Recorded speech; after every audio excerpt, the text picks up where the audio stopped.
یہ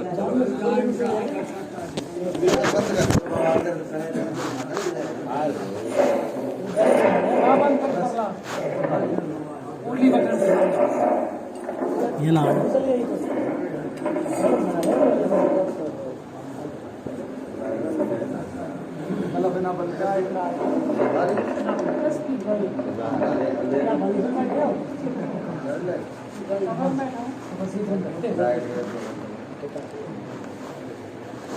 معزز سامعین کرام، ممبر نور پر علماء کرام، السلام علیکم ورحمۃ اللہ وبرکاتہ۔ وعلیکم السلام ورحمۃ اللہ۔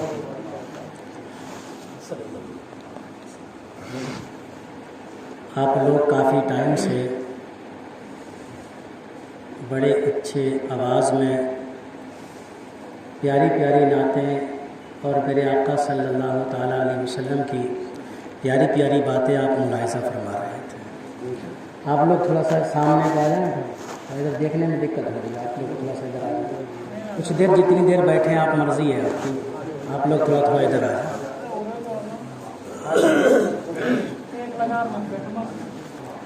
الحمد للہ الذی کفا وسلام عباد الذین اصطفى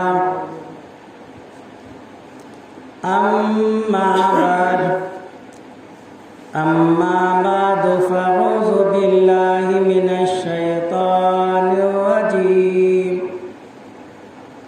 بسم اللہ الرحمن الرحیم،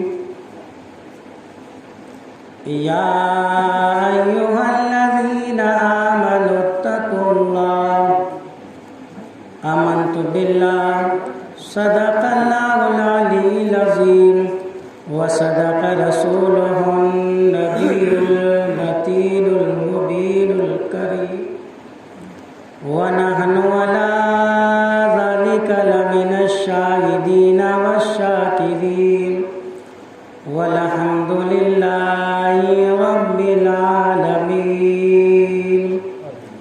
غوث اعظم بمن بے سر و ساما مدد، قبلہ دی مدد، کعبہ ایماں مدد، قادری امنار یا غوث اعظم میزنم، دمز شیخ احمد رضا خاں قطب عالم میزنم، بگردہ بے بلا افتاد کشتی، مدد کن یا معین الدین چشتی۔ آئیے ایک مرتبہ آقا نامدار مدنی تاجدار دونوں عالم کے مالک و مختار نائب پروردگار احمد مجتبیٰ محمد مصطفیٰ صلی اللہ تعالیٰ علیہ وسلم کی بارگاہ بے کس پناہ میں جھوم جھوم کر درود پاک کا نذرانہ پیش کریں۔ اللہم صلی علی سیدنا شفیعنا مولانا محمد وبارک وسلم، صلاۃ و سلام علیک یا رسول اللہ صلی اللہ تعالیٰ علیہ وسلم۔ مجھے پتہ ہے میں آپ لوگ سے چاہے کتنی بار کہہ لوں، آپ جہاں ہو وہی رہو گے، جیسے آپ بیٹھے ہو ویسے بیٹھے رہو گے آپ لوگ، اور اتنا ہی بہت ہے کہ آپ لوگ بیٹھے ہو۔ مرضی ہے کہ آگے بیٹھے ہو یا دائیں بائیں جہاں بھی بیٹھے ہو، پر بیٹھے رہو۔ کوئی بات نہیں، آپ لوگ مت کہو، جب میں نے کہہ لی تو بات ختم ہو گئی ہے۔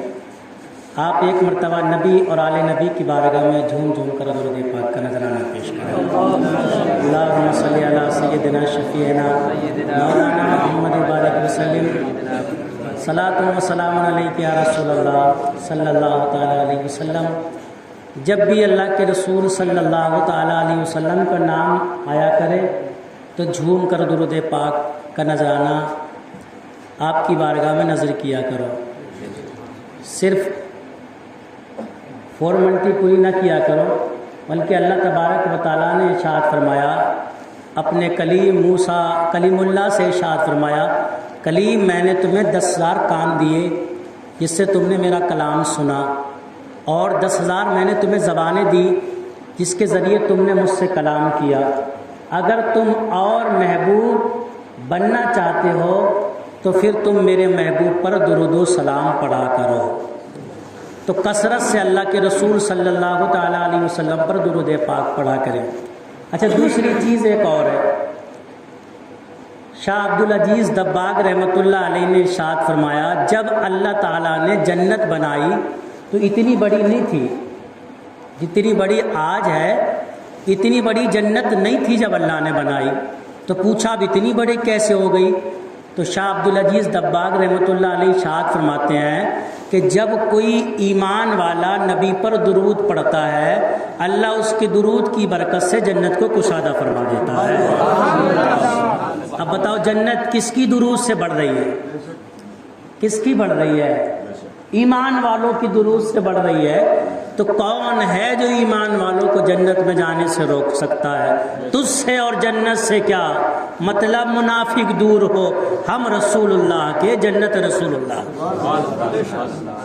ہم درود پاک پڑھتے ہیں، اس کی برکت سے اللہ جنت کو کشادہ فرماتا ہے۔ اور انشاءاللہ جس طریقے سے ہم دنیا میں کثرت سے، اور اسی کے بارے میں تو میرے آقا نے ارشاد فرمایا جو جتنی کثرت سے مجھ پر درود پاک پڑھے گا کل قیامت کے دن اتنا ہی زیادہ قریب وہ میرے اٹھایا جائے گا۔ تو اگر ہم چاہتے ہیں کہ نبی کے قریب رہیں، اگر ہم چاہتے ہیں کہ نبی کے قرب میں ہم کو جگہ نصیب ہو، اگر ہم چاہتے ہیں کہ ہمارے نبی ہم سے راضی ہو جائے تو کثرت سے درود پاک پڑھا کرو۔ اور کثرت کا مطلب کیا ہے؟ کتنی پڑھا کریں؟ تو علماء کرام نے ارشاد فرمایا کم سے کم ہر روز اگر 100 مرتبہ بھی تم ہر روز درود پاک پڑھتے رہے تو اللہ تعالیٰ تمہیں کثرت سے درود پاک پڑھنے والوں کے ساتھ میدان محشر میں اٹھائے گا۔ تو شام کو جب سویا کرو، شام کو جب سویا کرو تو درود پاک پڑھا کرو، کم سے کم ایک تسبیح پڑھا کرو، اور ایک تسبیح پڑھنے کے بعد تب سویا کرو۔ میرے آقا صلی اللہ تعالیٰ علیہ وسلم نے ارشاد فرمایا پھر اگر اس رات میں وہ انسان مر گیا تو اللہ تبارک و تعالیٰ اس کو شہیدوں کے ساتھ میدان محشر میں اٹھنے کی توفیق عطا فرمائے گا۔ اب بتاؤ ایسا کون ہے تم میں سے جو شام کو بستر پہ 100 مرتبہ درود پاک پڑھ کے سو رہے ہے؟ کوئی ایسا ہاتھ اٹھا کے بتا، کوئی نبی پر درود پڑھے گا؟ پڑھو گے بھی خالی ہاں ہاں کر رہے ہو بس، 100 مرتبہ زیادہ تھوڑی ہے، کتنا ٹائم لگے گا؟ مشکل سے 5 منٹ لگیں گے، لیکن ثواب کتنا یار ہیں۔ جب صبح میں اٹھا کرو تو 100 مرتبہ صبح پڑھ لیا کرو، یعنی اس دن میں اگر مر گئے تب بھی شہید، اور اس رات میں مر گئے تب بھی شہید۔ مرنے کے لیے 2 ہی ٹائم ہے، یا دن یا رات، یا اس کے علاوہ بھی کبھی مر سکتے ہو، 2 ہی تو ہے نا، یا دن میں یا رات میں۔ تو جب صبح ہو تب 100 مرتبہ پڑھ لو، اور جب شام ہو تب 100 مرتبہ پڑھ لو۔ لیکن اس کا مطلب یہ نہیں کہ دن میں صبح 100 مرتبہ پڑھ لیے اب گلا کاٹنا شروع، اب تو شہید بنوں گا میں، دوسروں کی مینڈ کاٹ رہا اب میں شہید بنوں گا۔ ابھی درود تو پڑھ لی نا میں نے، اب میں بھائی کا بھائی حق مار رہا ہے اب تو میں شہید مروں گا۔ ابھی اس کا مطلب یہ نہیں ہے تو دوسروں کا گلا کاٹتا رہے اور 100 مرتبہ تو نے درود پاک پڑھ لیا ہے۔ اس کا مطلب یہ ہے تو درود پاک پڑھ اور یقین بھی رکھ، اور میرے نبی نے جو فرمان تجھے دیا ہے، جن چیزوں سے رکنے کا حکم دیا ہے ان سے تو رکتا بھی رہے، اور جنہیں کرنے کا حکم دیا ہے ان پر عمل بھی کرتا ہے۔ تو یہ ہے، تو ہمیں عمل بھی کرنا ہے، صرف خالی تقریر کرنے یا کرانے سے کام نہیں چلے گا۔ ہم تھوڑا کریں لیکن عمل کریں، ہمارا کام عمل کرنے کا ہے۔ اللہ تعالیٰ ہم سب کو عمل کی توفیق عطا فرمائے۔ 2 شعر ملاحظہ فرمائے اور ایک مرتبہ مسکرا کے بولے سبحان اللہ۔ مزہ نہیں آیا؟ آپ لوگ بڑا دھیرے سے بول رہے ہو، تھوڑا بلند آواز سے بولو سبحان اللہ۔ میں ایسے شعر پڑھتا ہوں کہ شاید آپ کی بیٹری چارج ہو جائے، اور اگر یہ شعر سن کے بھی چارج نہیں ہوئی تو پھر میرے بس کی بات نہیں ہے کہ آپ کو ہاں۔ پیر و مرشد کے جلووں کو دیکھو، کوئی بھی ان کے جیسا نہیں ہے۔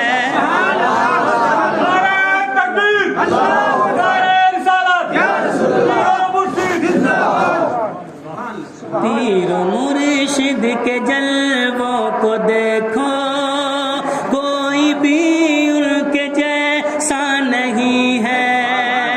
پیر و مرشد کے جلووں کو دیکھو، کوئی بھی ان کے جیسا نہیں ہے۔ کہ پیر و مرشد کے جلووں دیکھو کوئی بھی ان کے جیسا نہیں ہے، کوئی بھی ان کے جیسا نہیں ہے، کوئی بھی ان کے جیسا نہیں ہے، دیکھ لے جو بھی چہرے کو ان کے، دیکھ لے جو بھی چہرے کو ان کے، زندگی خوبصورت ہوئی ہے، دیکھ لے جو بھی چہرے کو ان کے، زندگی خوبصورت۔ سبحان اللہ۔ کوئی شک ہے؟ ابھی تک میں نے شعر پڑھے نہیں ہیں، صرف لکھے ہی ہیں، پہلی بار پڑھ رہا ہوں۔ غوث محشر میں دولہا بنیں گے تو قادری سب براتی بنیں گے، غوث محشر میں دولہا بنیں گے تو قادری سب براتی بنیں گے، کہ غوث محشر میں دولہا بنیں گے تو قادری سب براتی بنیں گے، قادری سب براتی بنیں گے، یہ محمد میاں کا ہے احسان، یہ محمد میاں کا ہے احسان، کہ غوث اعظم سے نسبت ہوئی ہے۔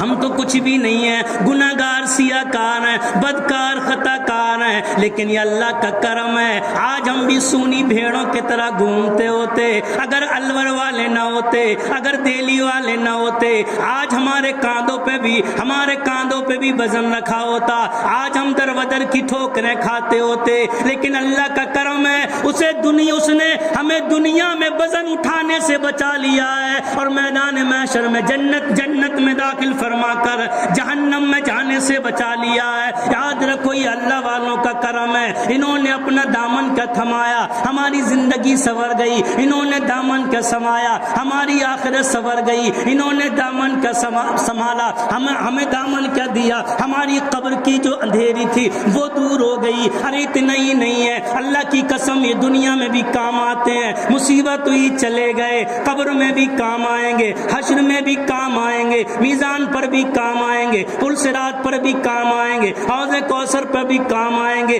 ہر جگہ یہ اللہ والے بچاتے نظر آئیں گے۔ جب کوئی بچانے والا نہیں ہوگا، کوئی پکڑنے والا نہیں ہوگا، کوئی پوچھنے والا نہیں ہوگا، پھر ہمیں ان کے نام کے ساتھ پکارا جائے گا، کہاں گئے قادری، آؤ اٹھ کے آ جاؤ۔ ہم جب اٹھیں گے ہم سے سوال کیا جائے گا، بولو تم کیسے قادری ہو؟ کیا تم نے غوث اعظم کا دامن پکڑا ہے؟ کیا تم نے غوث اعظم کو دیکھا ہے؟ کیا تم نے غوث اعظم کی زیارت کی؟ تو پاپڑے والے جواب دیں گے غوث اعظم کی زیارت تو نہیں کی ہے، غوث اعظم کا دامن تو نہیں پکڑا ہے، لیکن خواجہ محمد میاں کا دامن پکڑا ہے، اور انہوں نے یہ نہیں کہا اب تم سمری ہو گئے، انہوں نے یہ نہیں کہا اب تم محمدی ہو گئے، بلکہ انہوں نے کہا اب تم قادری ہو گئے، یعنی غوث اعظم جانے یا تم جانو، اب وہ تمہیں بچائیں گے۔ کل میدان محشر ہوگا، غوث اعظم چادر پھیلا دیں گے، کہیں گے آ جاؤ ایک قادریوں میرے قریب آ جاؤ۔ یا اللہ والوں کا کرم ہے، انہوں نے دامن کیا دیا، ہمیں مصطفیٰ سے ملا دیا، مصطفیٰ خدا سے ملا دیں گے،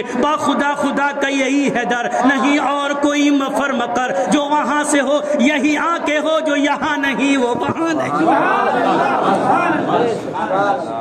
یہی ہے، یہ راستہ ہے۔ اللہ فرماتا ایمان والو اللہ سے ڈرو، وَكُونُوا مَعَ الصَّادِقِينَ، اور سچوں کے ساتھ۔ وہ سچے کون سے ہیں؟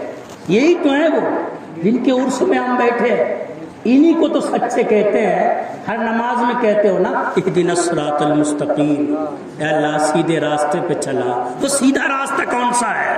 وہ یہ نہیں ہے جو پنوا کو جا رہا ہے، سیدھا راستہ یہ بھی نہیں ہے جو پنانا جا رہا ہے، سیدھا راستہ وہ بھی نہیں ہے جو الور سے دلی جا رہا ہے۔ سیدھا راستہ کون سا ہے؟ کس راستے کی رب نے قرآن میں ہمیں فرمایا کہ سیدھے راستے پہ چلنے کی دعا کرو؟ وہ سیدھا راستہ وہ ہے